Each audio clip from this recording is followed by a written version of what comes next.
Welcome into Clippers Countdown as your 28 and 31 LA Clippers are up north and taking on a team that's north of them in the standings in that eighth spot in the 31 and 29 Golden State Warriors, who are still without their leader in Steph Curry, but do not underestimate them as they recently got a victory at home over the Denver Nuggets. And like the Clippers, they're highly motivated to try and get that seventh seed in the West in order to have home court in a play-in game. Meanwhile, after not playing against Minnesota on Thursday, Kawhi was back last night and brought another victory with him. The clock spins, muscles, gets the lane, gets fouled, and puts it in.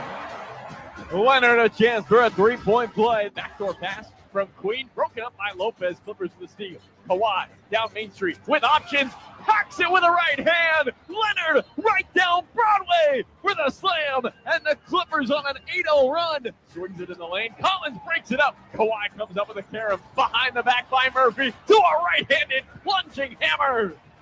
Clippers with a season high for points and a half. Skip pass. Kawhi with a steal. 10th steal in the first half of the Clippers.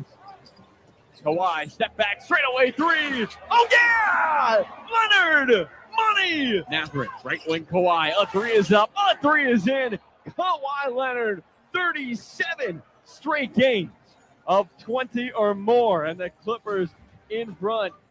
Kawhi had 23 and 5 assists as the Clippers would win by 20 last night over the Pelicans back at Intuit Dome while putting up 137 points and 17 made threes. Here he was post-game talking about his level of excitement with having your newest Clipper and Darius Garland making his debut tonight. Very excited. He's happy to get back to play. We are excited to see what he can contribute to, us on the floor. It's going to take some time to get his normal minutes back, but we're happy to see him out there.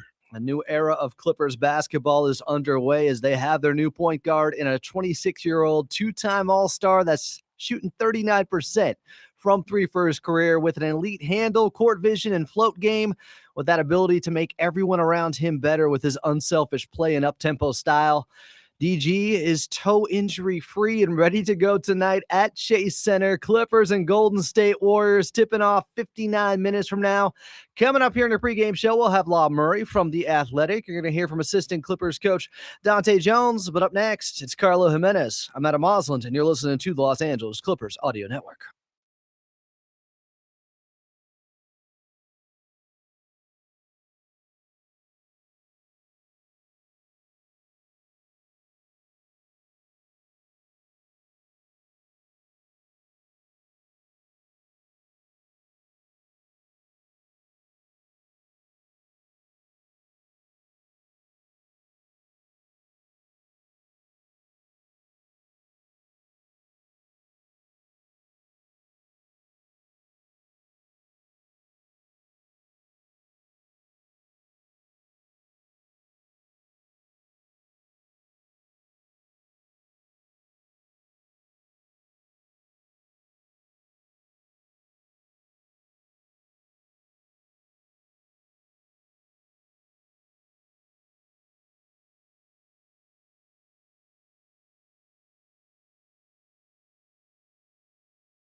Clippers taking on the Golden State Warriors. Tip off just about 57 minutes away here on Clippers Countdown. Welcome back in. I'm Adam Osland from Chase Center. It's good to be with you guys. Coming up in just a bit, you're going to hear from assistant coach Dante Jones, but join the show right now, your radio voice of the Clippers and Carlo Jimenez. Carlo, what's good? Adam, what's going on? Good to talk to you. How are you doing, Adam? You always ask me how I'm doing, but I want to know.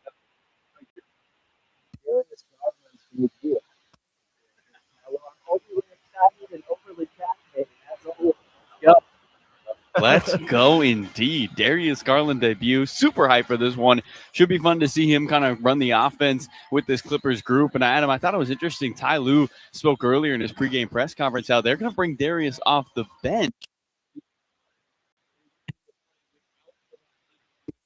Role in which he can play his style of basketball and control everything the offense is doing. So excited to see him come off the bench and make an impact that way. Interesting. Okay, more on Darius Garland coming up here, but I do want to go back to what happened last night. Clippers 137, Pelicans 117 at Intuit Dome. It was Kawhi Leonard's return. He had 23 points, was doing those Kawhi Leonard things, especially in that second quarter, but just great to see him healthy. He said post-game, the ankle is feeling much better, and you could see it out there on the floor. Yeah, he looked like he was comfortable on the offensive end, getting downhill, getting to the rack, got to the free throw line, attempted 7 in that ball game. And Adam, he's really stepped up for this Clipper team when they've needed it on offensive possessions. It feels like Kawhi Leonard's having a lot more comfort on offense with a faster playing group, which is not something you usually hear from Kawhi. You know the slogan, slow is pro. But Adam, Kawhi's second in the NBA in fast break points per game. He likes to play a little quicker, especially when the Clippers can generate offense and get to the rim. Kawhi gets those easy buckets around the iron. I thought what was really impressive, not only did the ankle look okay, he imposed his physicality. There were multiple times where he had a smaller defender on him. He went right to the rim, created contact, and found 2 points. Just really, really good stuff from Kawhi Leonard. Kawhi with those 23 points, as you mentioned there. This Clippers team really got some separation early on. They led by as many as 18, but it was down to a 1-point game in that third quarter at about the 7-minute mark. And then I thought Brook Lopez really helped control that third quarter. He had 3 assists in it. He had those hit-ahead passes, and he knocked down 3 3-pointers to get the Clippers back up by 13 entering the fourth, and eventually they go on to win by 20. But I thought a really good performance, especially in that third from Brook Lopez. Yeah, really timely threes, like you mentioned, Adam. I just felt like whenever the Clippers needed a big bucket on the offensive end, Brook Lopez was able to deliver. Clippers, by the way, 7-3 in games in which Lopez makes 3 or more triples. So when he's got it going on offense, that usually leads to good things for this Clippers group. They have found success when he can contribute on the offensive end. The other thing, Adam, is it feels like he's getting more comfortable in his role, getting downhill, getting post-ups, and then finding guys in that short roll. That's something that Ty Lue talked about was going to be an adjustment, is when you have a Kawhi-Brook pick and roll, well, the double team's coming to Kawhi. Brook has to make a decision at the free throw line. 3 assists in the last game. Great to see Brook continue to find his teammates on the offensive end. One of those guys, Derrick Jones Jr., he found him on a long outlet pass. But DJ and his offense, ever since he came back the second time off the knee issue, he's really flourished offensively. He ended up with 17 points, 6 of 9 shooting, knocked down 3 of the Clippers' 17 3-pointers in the game. And you can just see he's looking for his offense a little bit more now and loves to curl left, of course, Carlo. Loves to get downhill, going to his left hand to the rim. It's been impressive to see Derrick Jones Jr. You obviously knew he could be an elite defender with this Clipper team, but I don't think many people expected this level of potent offense from a guy like DJ. I mean, he's averaging 15 points a game his last 5 games, 51% from the field. Super impressive to see him contribute. And then also, Adam, you have to credit Jay Larranaga and all the work that he does with Derrick Jones Jr. For those who don't know, Jay, one of the Clippers' assistant coaches, has, along with a welder, made rims that make it tougher to shoot the ball with more arc, or make it tougher to shoot the ball because the rim is smaller. And Derrick is constantly shooting on those hoops with Jay Larranaga. So anytime I'm sure he's shooting on a regulation NBA hoop, it looks like the ocean with his ability to knock down shots. And that's how he's played. And the Clippers have needed that aggressiveness. When James Harden and Ivica Zubac got traded, there was a lot of points per game left to have it. Derrick Jones Jr., I think, surprisingly, Adam, has done a fantastic job picking up those points on the offensive end, and the Clippers love it, and they need it at this point of the season. Those medieval carnival hoops are no joke when you take a look at them. They got spikes around them. If you miss, that ball is going to be deflated real quick there. Ask Tom Brady. Okay, that was a joke from 2015. Wow. Let's get to Sarah High School. Jordan Miller. No joke from him the last few games. Jordan Miller Maybe Yeah. the most underrated player last time out last night with his 19 points on 5 of 6 shooting. And as you mentioned, Carlo, death, taxes, Jordan Miller getting to the free throw line over and over again. Yeah, I mean, he got there, shot 11 free throws, made 8 of them. Career high 8 assists in that game, Adam. Really moved the rock well on the offensive end, getting his teammates involved. He just looks more comfortable. Kawhi Leonard spoke post-game, and Grant Mona asked him, how does it feel?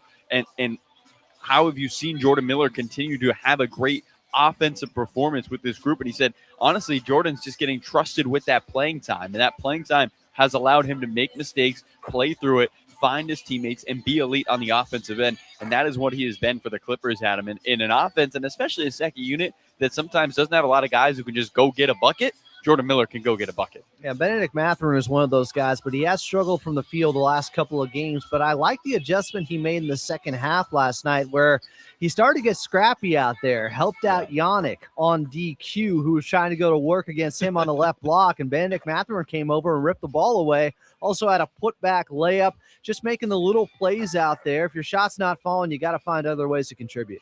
And he did. A couple of offensive rebounds. You mentioned his ability to get some steals, a nice block. I think Benedict Mathurin is showing that his energy just on the floor. I mean, we've seen this with John Collins, but when John Collins is not shooting the ball well, he can still make winning plays. A couple of big offensive rebounds on free throws this season for John Collins. And that could be a blueprint for a guy like Benedict Mathurin. Your shot does not have to be falling for you to make winning contributions. You saw that in the plus minus, Adam. I believe it was a plus 14 in it. At one point, the Clippers led by just 2 in that ball game because he was able to make those type of plays on the defensive and offensive end. And yeah, Benedict Mathurin started out hot with this Clipper team. Obviously, he's cooled off a little bit, but that he is showing that he's not a one-dimensional guy. As Rick Carlisle said, as former head coach in Indiana, he can be one of the best two-way players in the NBA. Clippers, second night of a back-to-back tonight up at Chase Center, taking on the Golden State Warriors. Tip-off is just about 52 minutes away. Carlo Jimenez is on the call, but up next, he's got his one-on-one conversation with assistant coach Dante Jones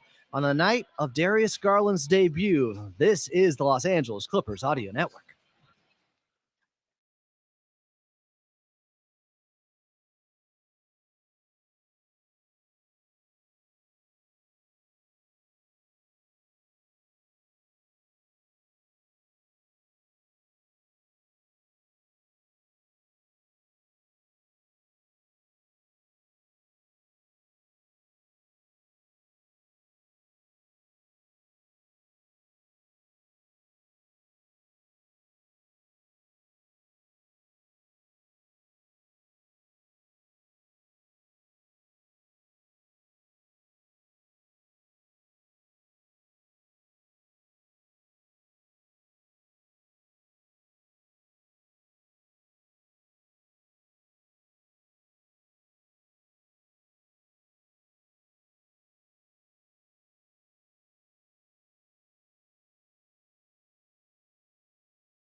Clippers at Chase Center taking on the Golden State Warriors tonight. Welcome back in. It's Clippers Countdown, the official pregame show of your LA Clippers. I'm Adam Oslin. Coming up in just a little bit, we'll go back in time and Clippers Rewind. Also, Lot Murray of The Athletic will be here.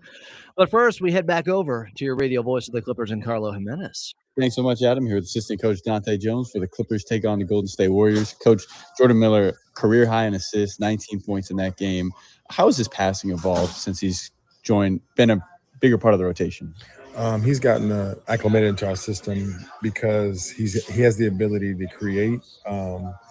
He gets to the paint, and his decision making is quite simple. He has a lot of weapons out there at times, to where if he has someone in front of him, he has to either score or find an open man. He has multiple people. He definitely has to find an open man, and we try to simplify it to the point where those are his simple reads, and he's been able to get downhill, attack the paint, make those reads, but also find scoring opportunities for himself. Darius Garland makes his debut today. What do you think is going to work best with his skills with this group the rest of the season? Just his energy and love for the game. Darius has been an amazing addition to our roster because of how he approaches his daily routine, which has been primary rehab and getting ready to play. But he just loves to play basketball. He has a bright light. His positive energy and his pace will help us out a tremendous deal with the athletes we have on the floor. It'll make Derek Jones a lot better. It'll make Giannis a lot better, and it'll help Kawhi take a lot of pressure off him. Our young athletes will be the benefit of his pace and decision making. Last one for you, but this team plays 18 games in March. This is the second out of a back-to-back. Was there anything you did as a player when you knew you had a 5 and 7 to try to make sure your body was ready for all of those games? I mean, it's a historic amount of games in a single month for the Clippers. Yeah, the biggest part of this type of stretch is to hydrate, make sure you get your rest, take care of your body, man. Mentally and physically, you just got to be prepared to go out there and compete. And for the guys who love to play basketball, it's not an arduous task. It's just a part of what you love to do. So you go out there, just make sure you give your body the best chance to be successful. Thank you so much. Best of luck. Appreciate you. Carlo Jimenez there with assistant coach Dante Jones. Clippers taking on the Golden State Warriors from Chase Center. Tip-off, 44 minutes away here on Clippers Countdown. Up next, we're going back in time and Clippers Rewind right here on the Los Angeles Clippers Audio Network.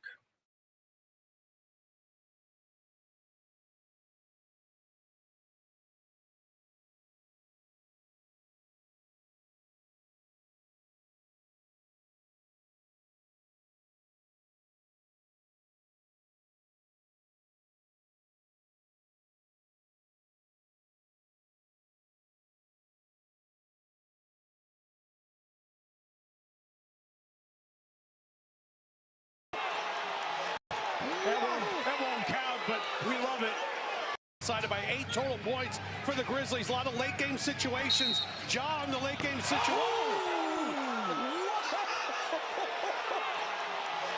That won't count, but we love it. My goodness. Ja talking about late game situations, said those possessions, we got to value the possessions more. We got to have more possessions. We got to limit offensive boards. We got to execute correctly. Ja's got 17 points the last 2 fourth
Clippers and Warriors from Chase Center up in San Francisco. Tip-off is just 42 minutes away. I'm Adam Osland. It is Clippers Countdown, the official pregame show of your LA Clippers, coming up in just a little bit. It'll be Lob Murray from The Athletic joining the show, but first we're going back in time in Clippers Rewind, back to January 10th of 2018. In theaters, you had Jumanji, Welcome to the Jungle, Star Wars The Last Jedi, Awful, The Perfect by Ed Sheeran was number one on the Billboard charts. It was okay. You heard it at a lot of weddings. And the Lou Williams experience was happening for the Clippers, and he went for a career high up at Oracle Arena against the Golden State Warriors. No Griffin, no Rivers, no Teodosic, no Gallinari, no Beverly, and now no C.J. Williams. Is it no problem? We'll see. Lou Williams on the move to the foul circle, rises for the jumper, and it's good again. And the Clippers have taken the lead, 83-81. Rebound taken by Lou. Here come the Clippers leading by 2. Williams the cash cow. Gets it inside to DJ. Back to Lou. Down the lane. The float on the right hand is good. And the Clippers now lead 85-81. Kevin Durant frustrated as he inbounds. Clippers on a 13-0 run in the last 2.5 minutes. Williams across half court. Moves to his right. Gets a screen again from DeAndre. Rises for the 3. Yes, sir! 88-83. The Clippers with their largest lead. And sweet string music for Lou Williams, 31. Lou Williams changing hands on the dribble like a grandfather clock. Tick-tock, tick-tock. 7 to shoot. They're going to have to go to work. 7 to shoot. He's at distance. He's picked up by Caspi. Goes between the legs. Fires a deep 3. Oh, he put it in! 96-90. Oh, my, he could throw a key into a lock. Green on the wing at the horn. No! 26 third quarter points for Lou Williams. The Clippers trailed by 9 in the frame. They lead by 6 heading into the fourth quarter.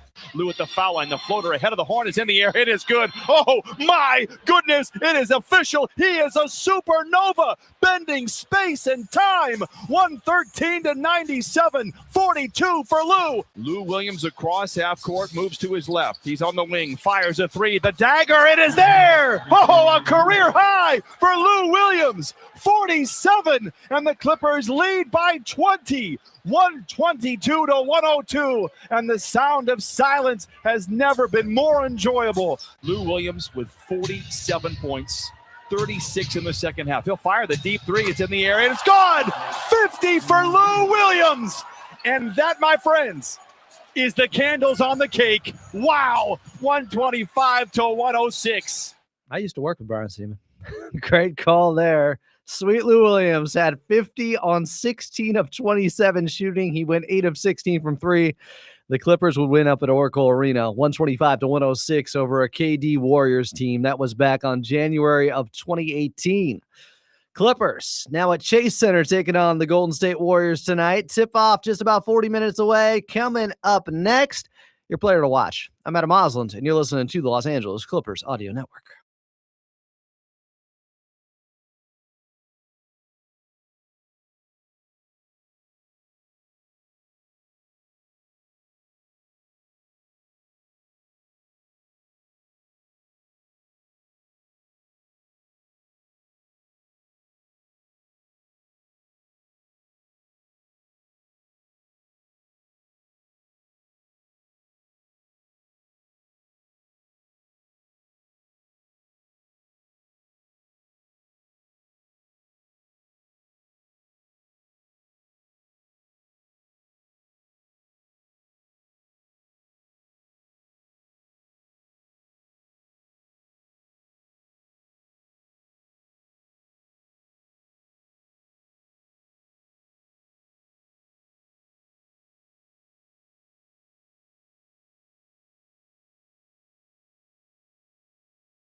Clippers up north taking on the Golden State Warriors. Tip-off is just about 38 minutes away here on Clippers Countdown, the official pregame show of your Los Angeles Clippers. I'm Adam Moslin coming up in just a little bit here. We'll have La Murray on, but first. This is LA Clippers basketball. Watching this guy play right now is really something. Players to watch. I'm doubling down. Benedict Mathurin, he was my player to watch yesterday. Still struggled from the field, but I like some of the hustle play. 13 overall, 3 from distance, 9 points, 5 boards, 1 assist, a block, and a turnover out there. Want to see him get to 15 plus in this ball game and knock down a couple of 3-pointers. He's due from the outside. He's been struggling shooting wise as a Clipper, and I think that missed 3-pointer to beat the Orlando Magic may still be in his head a little bit. He hasn't looked right since then, and he said post game, I couldn't stop thinking about that missed shot. They got to turn the page at some point here. Tonight, hopefully, is that night. He should get some minutes out there with Darius Garland, 2 guys that can play some up-tempo basketball. Once see if Benedict Mathurin can get downhill, get a couple of easy ones, and then knock down some shots from the outside. Benedict Mathurin, the mathlete, my player to watch tonight. Clippers, Golden State Warriors from Chase Center. Tip-off is 35 minutes away. Up next, your injury report right here on the Los Angeles Clippers Audio Network.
Clippers and Warriors from Chase Center. Tip-off 32 minutes away. Coming up, we got La Murray on from The Athletic here in mere moments. But first, your injury report for the Clippers. Unfortunately, John Collins comes back, gets hurt late in the fourth quarter last night against the Pelicans, still dealing with neck soreness. He will be out in this one. Of course, no Steph Curry or Seth Curry. The Curry brothers both out, as well as Gary Payton II, Kristaps Porzingis, and Will Richard for the Golden State Warriors. Coming up next, I am the law. La Murray of The Athletic. At La Murray, the NU is where you find him. He'll be joining me from Chase Center. Clippers and Golden State Warriors. Tip-off 31 minutes away right here on the Los Angeles Clippers Audio Network.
Clippers and Warriors from Chase Center. Tip-off 30 minutes away here on Clippers Countdown. Welcome back in. I'm Adam Moslin. Coming up, your drive around the league, but join the show right now from Chase Center up in NorCal in San Francisco. It is La Murray of The Athletic. La, good to see you. Safe travels, I believe. You're there, so everything ended up all's well that ends well, right? Yeah. Getting here is half the battle. Getting back to LA tomorrow will be the other half. You're doing yeoman's work. We appreciate you. Thanks for doing this. Before we get to Darius Garland here, let's go back to what happened last night. Kawhi Leonard returns. I don't think it's a coincidence that the Clippers knocked down 17 threes and actually got up 30-plus in that ball game. What did you see out there from them offensively, Law? Well, I was there for the first half, and I saw a team that looked like they had practiced, and I saw a star player who looked like he had a week off. Sometimes that's all it is. The Pelicans played the night before in the Mountain Time Zone, and I mean the Pelicans aren't good no matter how much rest they have, especially defensively. And it looked like the Clippers, they just got wherever they wanted to get offensively. Things looked easy, and I felt like the game might have been a little too easy because they didn't defend all that much in the first half. But it was good to see them consistently maintain control of the game and to score as much as they did. Like, I'm pretty sure every Clipper scored that played. The only Clipper that didn't get in the game was Bogdan Bogdanović. And I think that's really what you want, to be able to show that if you're going to have 5 days off out of 6 and you're going to face what you're facing with the logistics of this upcoming schedule, that you can start it off in the right way. And other than the injuries, I thought they did a good job of that overall. Yeah, taking care of business type of victory out there. I thought Jordan Miller was fantastic, 5 of 6 with 19 points. It's one of those reasons I don't always go with the single game plus minus, because I thought he was great, and yet he was a -2 out there because maybe he's a -2 because he was out there with some of the nastiest defense that you saw in that first half. That was the problem. Yeah, I'm not putting it on Jordan Miller. It's an individual stat wrapped up in a team stat kind of. But what did you see from Jordan Miller, and what have you seen over the last 3 games? Because it just seems like he looks much more comfortable after having a bit of a dip with his production.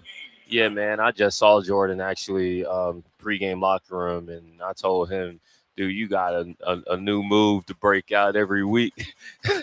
And then, you like that, but I told him it's Monday, so it's a new week. We need a new move.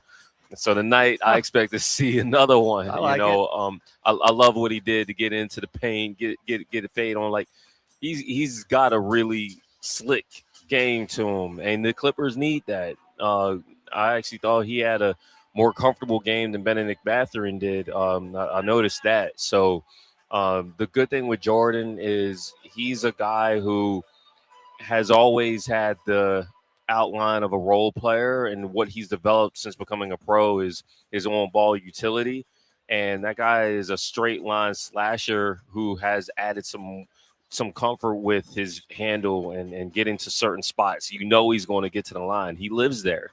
And so that's really the thing with Jordan, is consistently playing and consistently being healthy so that you can continue to get those minutes and continue to be on the floor and expand your game. So he knows he's going to play. And I think the confidence part is when you have worked on your game and your body is holding up and you're not thinking about how you're going to get through your minutes. You're not thinking about making mistakes and whether that's going to affect your minutes. He's played consistently now for a good couple months, and you're just seeing a third-year player put it all together. 8 assists in that ball game, I should mention also. That's last huge night. Because Jordan's not a natural passer like that. So you're seeing him consistently show that he's been on the NBA floor and he knows where his teammates are. He knows where he needs to take advantage of certain things. You saw him make plays on defense as well. I think he had 3 steals. That wingspan is going to be utilized somewhere. The more NBA games you can play and to show that you deserve to be out there and the coaches trust you and your teammates trust you, the more likely you are to get the most out of your ability. And that's what we're seeing from Jordan Miller. You mentioned Benedict Mathurin a little bit earlier. He's really struggled since missing that 3-pointer that would have beat Orlando. And he mentioned, I think, to you post-game in the locker room after that, he was still thinking about it. Do you think it's continued and had a little bit of a carryover effect for the 23-year-old? Yeah, I mean that's what happens with young players too. You know, like I remember talking to him after the Timberwolves game, and you know he didn't talk to everybody in the media, but you know I was like, you know, you need a game like that, Ben. You know, you need a game where you're at the top of the food chain as far as a scouting report against a team like the Timberwolves, a top 10 defense. I mean, you know, that was a strange play where Ben went into the paint and Rudy Gobert's there, and everybody knows you don't challenge Rudy Gobert, especially if you don't have a head of steam. And, you know, Rudy got one of the easiest blocks he's gotten probably all season. It's like, dude, I'm here. Like don't shoot it. You need to try something else. So, you know, that's the process with Ben Mathurin. Like, he clearly can beat you if you are asleep. But if, you know, you need him to have some games where it's like, look, some of the stuff that you try and do ain't going to work. You don't need to make the adjustments here. And he's got more adjustments to make. But I think that's part of the reason why when you see Bennedict Mathurin tonight, there's going to be a new guard out there helping to bolster the lineups that Ben's going to be in. So, you know, young player, new team, first time you're on a new team, especially a midseason trade. There's a lot happening. He's had some really cool highs, and he's had some depths. You know, been in some valleys that, again, it's part of the process. How do you face adversity and overcome it? So let's talk about Darius Garland making his debut. You were there with Coach Lue pregame. What was the overall reasoning for him coming off the bench? Is it because he's on a minutes restriction? Is it because of, I don't know, lineup and rotation situations with this team right now? What's he looking for? Yeah, it's all the above. It's why I wasn't surprised. I even hinted yesterday when T. Lue was discussing some of the players that he would like to see Garland play with to maximize all those guys, Garland included. And I'm like, this sounds like what we've seen a lot in the NBA. Big name players who are coming back from injury, maybe that first game or their first series of games, they come off the bench in order to maximize minutes, in order to get them into a flow of things. And you're not thinking of draft status or what you traded to get a guy or what his contract is looking like or any of that stuff. Like, you're just trying to, one, win, and two, get this guy to continue his return to play protocol. Like, Darius Garland is going to play a game in them orange uniforms the Clippers are going to wear tonight. That's cool. He is still recovering from why it took him 6 weeks or whatever it is to get back to this point in the first place. So he is another step. He's not finished with the recovery, right? And so the other part is you're not debuting a role player. You're debuting a guy who you expect to be one of the faces of your franchise now and in the short term, maybe long-term future. That guy is a point guard. That guy is not here to wait in the corner for his turn. He's there to play the game the way that you brought him to play it. And if he's going to do that in limited minutes, they're trying to separate the Kawhi minutes. You know, like, I'm sure you'll see some Darius Kawhi lineups, but that's not the point here. The point is to get Darius to play his game in the minutes that he's allowed, and also to bolster the lineups that really need him. And that means Kawhi's going to be cool with his lineup, but now Darius is going to be there to have the ball and to maximize what you're going to see from Mathurin, from Yannick Code and Niederhauser, and I imagine guys like Jordan Miller and Nico Batum as well. How long do you think it takes for him to get into the starting lineup? Is it just dependent on how this goes in minutes? Yes, he's gotta play basketball, man. Like, he ain't played since mid-January. We just started March. And so if I'm not a betting person, but like, I would think it would take a couple of weeks. You know, when I reported back right when we came back from All-Star about Darius Garland's timetable in the first place. You said it. You had it, Law. Yeah, I didn't expect him to play until March. Well, now it's March and he's going to play.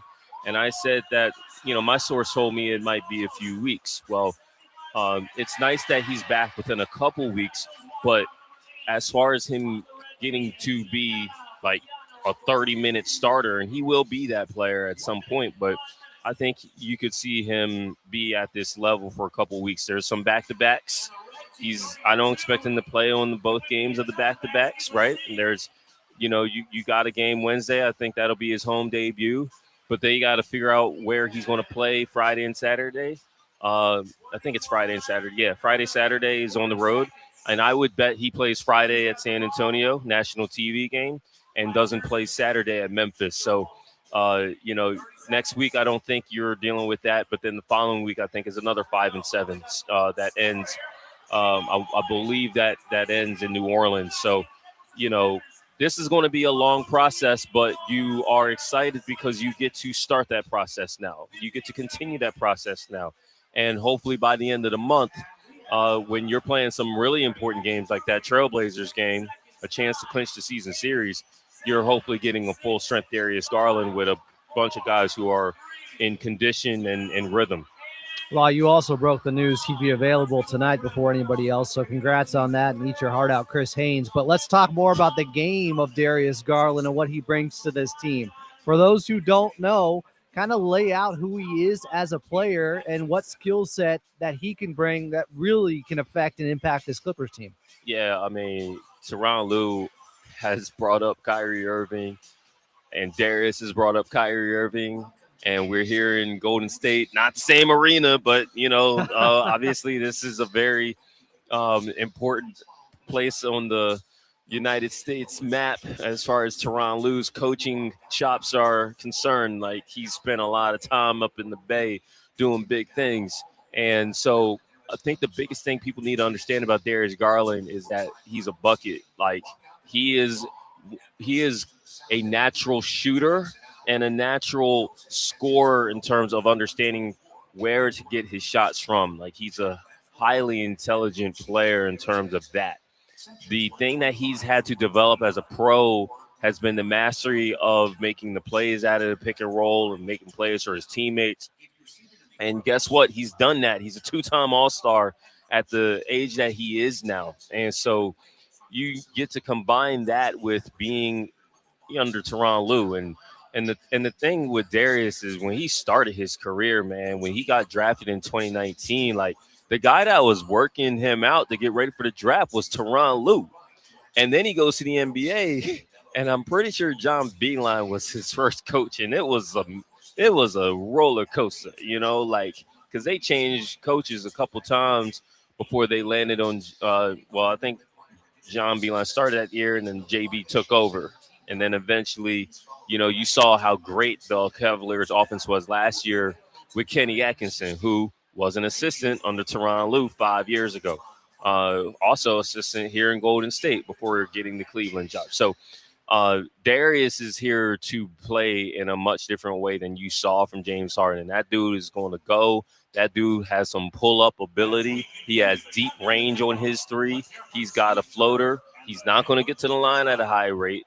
He's a small guard. He's not a hyper athletic guard. He's more, quick and fast than someone who's going to dunk on him. I will be thrilled to see a Darius Garland dunk at some point.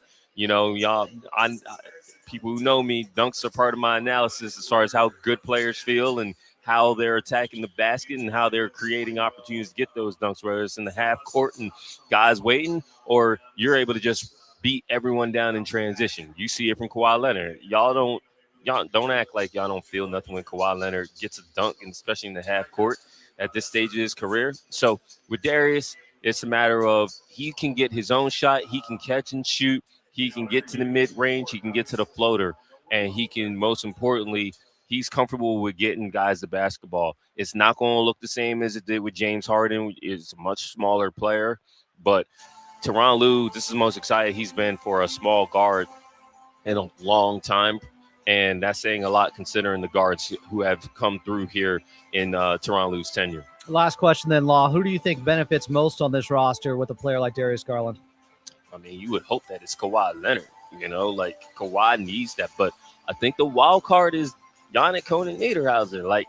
Giannis is not going to be a guy that's going to create his own shot in the short term. You would love that to be the case 5 years, maybe even 3 years from now. It's not like he can't dribble. It's not like he can't shoot. But all bigs need the basketball to come from somebody.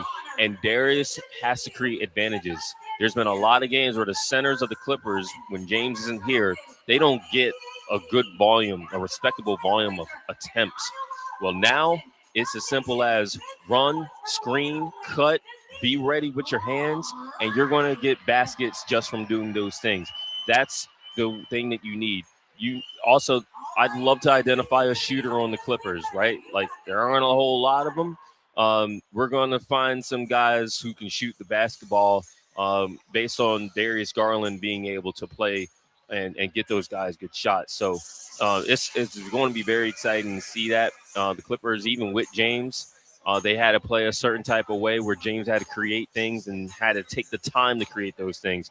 Now you're hoping that the athletes, the shooters, and the runners, the rim runners on this team are enhanced by Darius Garland's presence. Here's La Murray of The Athletic. Again, follow him at La Murray DNU. Read his stuff there. He's got a new power rankings out for you guys today.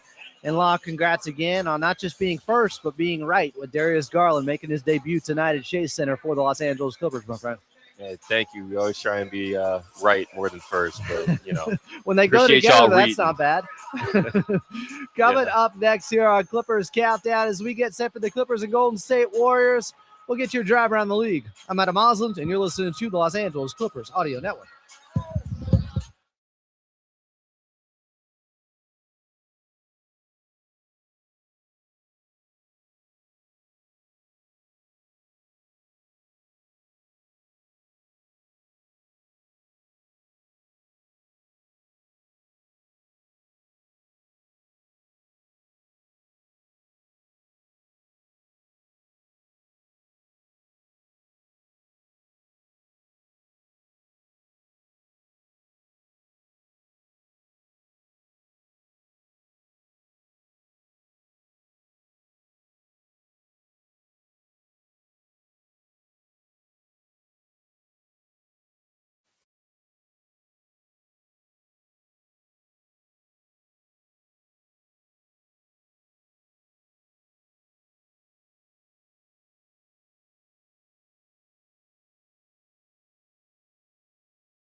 Clippers and Golden State Warriors from Chase Center. Tip-off is just about 13 minutes away. Coming up, back to Carlo Jimenez. But first, let's get your drive around the league here. It's brought to you, as always, by Toyota. It's the Here and Now sales event at your Toyota dealer. The clock is ticking. Don't wait to grab a great deal on a new Toyota. We make it easy. Currently in the association a little bit earlier in Milwaukee, Giannis Antetokounmpo returned, but Bucks got beat up by the Boston Celtics 108-81. Peyton Pritchard with 25 and 9 assists in the win for the Shamrocks. Giannis had 19 and 11 boards in his return. Rockets over the Wizards in DC 123-118. Alperen Sengun with 32 and 13 boards. Won't be the recipient of any burner account messages from KD after that performance. Late second quarter in Utah. Nuggets up, make it down now 56-55. Jazz by 1 over Denver with 3.5 minutes left in the second quarter. Jamal Murray already with 14 and 6 assists, though, for Denver. Coming up next, back to Chase Center, back to Carlo Jimenez. Clippers, Warriors, and Darius Garland's debut in a Los Angeles Clippers uniform. I'm Adam Osland, and you're listening to the Los Angeles Clippers Audio Network.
You know, T.I.'s been up to no good lately. Unless you're hating on 50 Cent too, and then you're in his corner. Clippers taking on the Golden State Warriors up at Chase Center. Tip-off is just about 10 minutes away. Coming up, your keys to victory. But first, back out to your radio voice of the Clippers in Carlo Jimenez. Carlo, what is the status on the Golden State Warriors? They got a big victory against the Denver Nuggets, but then lost at home to the Lakers, and they're fighting and scrapping out there, even without, obviously, their star, Steph Curry. Yeah, and Jimmy Butler's done with the ACL. Kristaps Porzingis dealing with sickness. He played, but then hasn't played in the last 5 games. Will not be playing today. Brandon Podziemski kind of willed them to that win against the Denver Nuggets. He was great down the stretch. He has started the last 2 games for this Golden State team. But, Adam, their turnovers have gone down a little bit, but their three-point percentage since Steph has gone out has really plummeted. When he was in, they're one of the better three-point shooting teams in the league. That has dropped. What's really interesting, Adam, is this Warriors team without Steph, without Butler, their defensive rating has really struggled. They were 7th in the league in defensive rating before Steph missed this last long stretch. He's been out since February 3rd. They're 20th since then in defensive rating. So they went from top 10 to nearly bottom 10 in the NBA in defensive rating.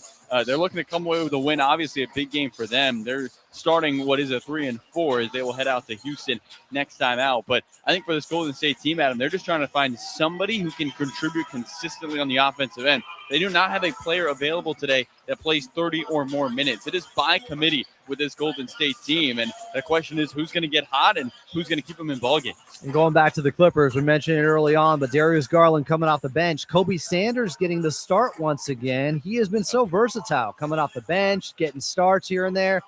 And Kobe Sanders showed up. Maybe it was white flag garbage time yesterday, but he came out and was on fire from 3 against the Pelicans late in the fourth quarter, Carlo.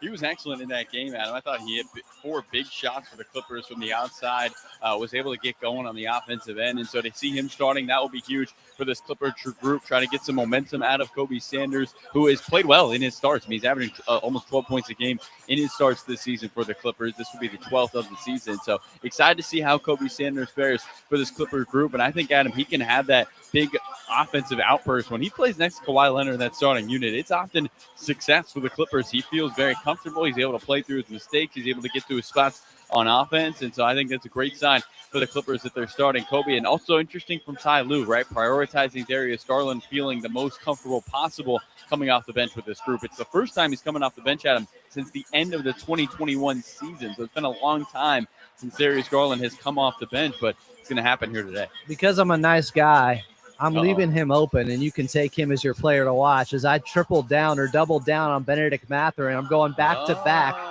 Math watch is happening again tonight. I'm hoping he pulls out of those shooting funk he's been in the last couple of games. Benedict Mathurin, who's your player to watch for the Clippers, Carlo?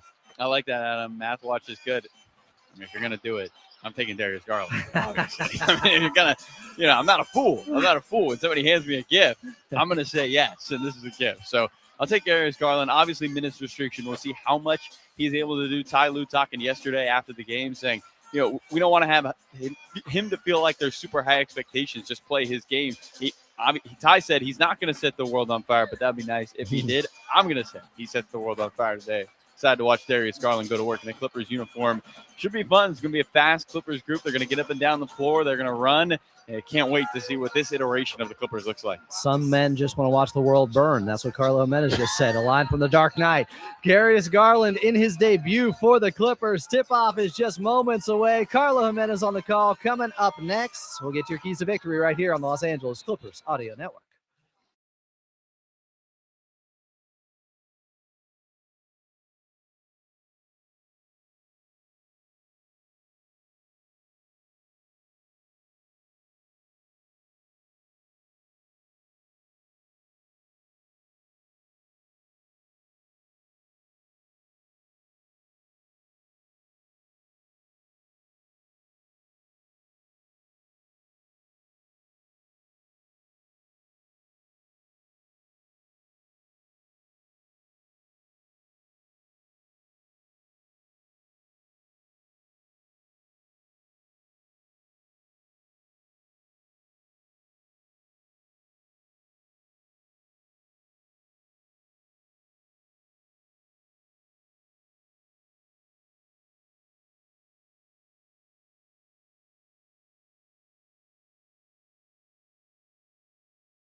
Clippers and Warriors from Chase Center. Tip-off moments away. Let's get your keys to victory. Well, Clippers coming off a 20-point victory last night at Intuit Dome over the New Orleans Pelicans. One of the reasons why they took care of the basketball Clippers.